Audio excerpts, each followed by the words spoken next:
tightening their grip, at least seizing a Ukrainian missile defense unit and continuing their blockade of 2 Ukrainian warships off Sevastopol.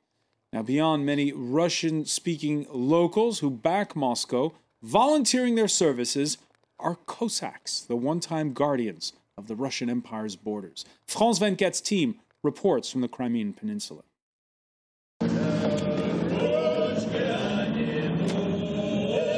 The Cossacks of Crimea making their way to their base in the heart of Simferopol. Inside the camp, a display of weapons, horses, and the Russian flag. The Cossacks brought with them their own stamp of national pride. If somebody wants to become a part of our community, they have to fulfill a probationary period, which lasts 1 year. These young recruits are put through their paces at the training camp. We are ready to confront any situation in Crimea, to do our best. We're not here to save our strength. We're prepared to give our blood. That's why we're here. That's why we're brothers. If our motherland requires us to do something, we will. And our motherland has called us to rise up en masse. Fiercely nationalistic, the Cossacks have pledged to protect Crimea. Their mission, to help Russian troops take control of the Black Sea Peninsula. Behind their drive, an orthodox patriotism. When the Cossacks are at war, God allows them to forego Lent, so they have enough energy to face their enemies with honor. It's difficult to assess the numbers and the size of the Cossack militia, but one thing is for certain, they're here to stay, and thanks to the Russian forces, they found a second wind. And we're pleased to be joined by France 24's Douglas Herbert, just back from Crimea. Did you run into Cossacks while you were there? The Cossacks ran into us. Yeah, no. The Cossacks are very much dominant on the scene. When we speak of these sort of civil defense forces, these civil volunteers, these pro-Russian civil volunteers, they are very much front and center in the array of pro-Russian elements that you see everywhere, Francois. From when we got to the airport on the first day, that was that first strategic transport hub to be surrounded, the Simferopol civilian airport. You got the parliament as well. They were there. Front and center as well, at the military installations as well. Wherever you had the silent green masked men toting their machine guns, few meters away you would usually have the Cossacks, along with an array of other pro-Russian elements, often just young people who were very driven up and fired up by a virulent streak of Russian nationalism. Sometimes it seems they came overnight, a lot of them. They'd be sort of drinking overnight, and you'd smell some alcohol on their breath in the morning. Now, that's not necessarily the Cossacks, but they are very much, as we heard in that report, invested with a mission, as they see it, to protect the motherland. When you speak about it in Russian, the Rodina, it's a real mission. It's that they are standing up for their fellow Russians in this area of the world. And as we've heard Putin, at least his prime minister, say, they do feel like they are under threat, and they need to. Now is the time to make their stand. Okay, so you arrive in Crimea on the Wednesday, and Friday's the big day where we suddenly see these men in green pop up. The men in green, it was, and I've said this before, when we were over there, it's a stealth invasion. I can't really think of another word to use it but an invasion. Now, yes, we have Sergei Lavrov today saying, Moscow, it's not in Moscow's power to withdraw what he calls these self-defense forces. Why? Because they're not Russian. That said, and we heard my colleague Rob Parsons still on the ground there saying, that's still a scary notion to think, who are these self-defense forces? They're not identifying themselves. They're not wearing any identifiable insignia.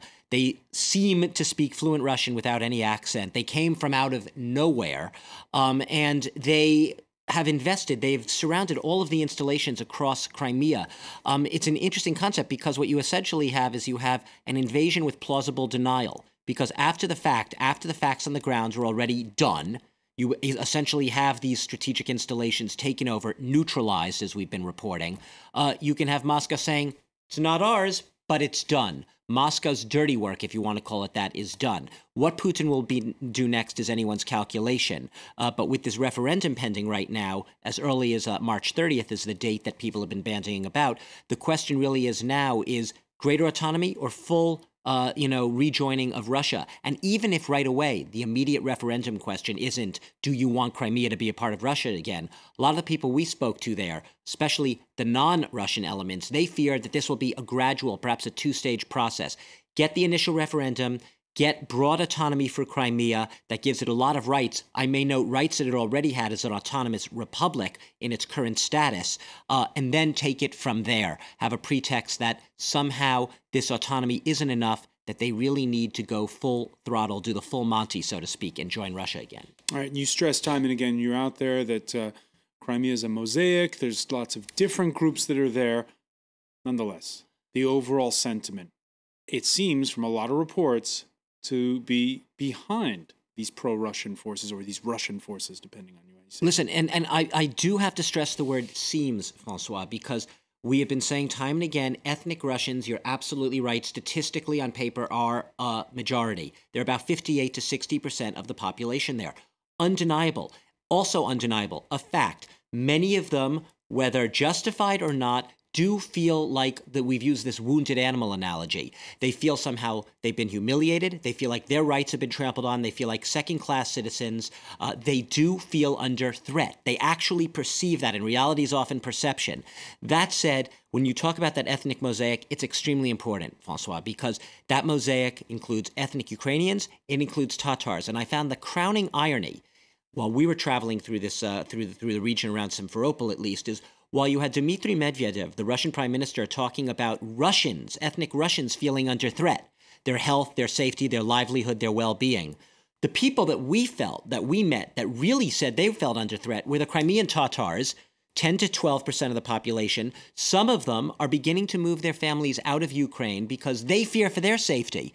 The only people we ever met actually in tears and crying because they were concerned about the well-being of their loved ones were actually ethnic Ukrainians. We met some women who showed up at the base, women whose families and husbands were soldiers inside those Ukrainian bases. Some of them were in tears. They were actually crying. They don't know what to expect in this new, if you want to call it regime, this new configuration taking place in Crimea. What is this new government under a Prime Minister, Sergei Aksyonov, who has taken the security and police under his control? Who are they? Vladimir Putin talks about an illegitimate government in Kiev. He says they came to power by an unconstitutional coup. He considers them extremists, Nazis, fascists, and bandits.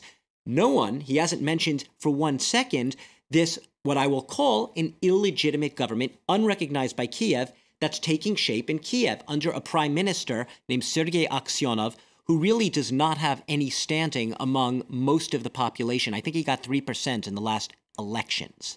I'm sorry, about in Crimea, you're saying? In Crimea, excuse me, yeah, Simferopol. And when you got back to Kiev, the people there, have they written off Crimea?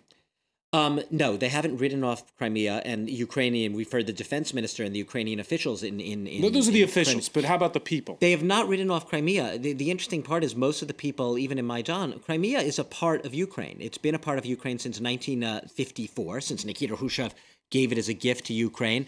It's the ethnic mosaic. It's an integral part of the territory, an integral part of Ukraine's territory that's recognized in the so-called 1994 Budapest Memorandum, which laid down the conditions for the denuclearization of Ukraine after the collapse of the Soviet Union. And that pact was signed, let's remind our viewers, by the US, the UK, and, wait for it, Russia.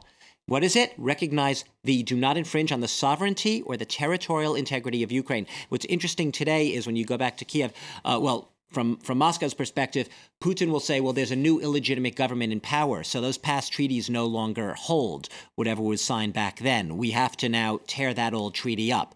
That said, that treaty was signed by Boris Yeltsin, and even Boris Yeltsin, he balked when it came to talking about trying to reattach Crimea to Russia. Boris Yeltsin recognized that Crimea was an integral part of Ukraine's territory. It's a fascinating question, and it's not going to be resolved tomorrow. But when I got back to Maidan yesterday from Crimea to Independence Square in Kiev, it's a little bit landing back on another planet, a planet where you are actually able to speak together to people again a little bit rationally, including ethnic Russians there. A lot of ethnic Russians who will tell you they're embarrassed, they're humiliated, and they're ashamed by the behavior of some of their more virulent fellow countrymen, especially right now in Crimea. They say they do not represent us. And I will remind you, one sign I said tells the story better than any other. Я русский, я хочу жить в Украине. I am Russian, I want to live in Ukraine. That's the unreported story here. All right, and we're going to be reporting that story in just a minute because we'll be going to Gulliver Crag, who's in eastern Ukraine, and we'll be hearing from him in just a moment. Douglas Herbert, many thanks. You can see some of those reports that you filed on our website, france24.com. Stay with us. More to come here, including all the day's news and business news. Stay with us.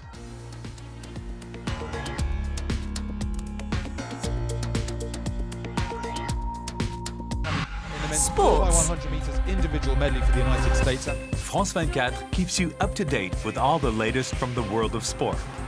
All the action, all the results, all the emotion. Join Dan Levy for his sport roundup on France 24 and France24.com.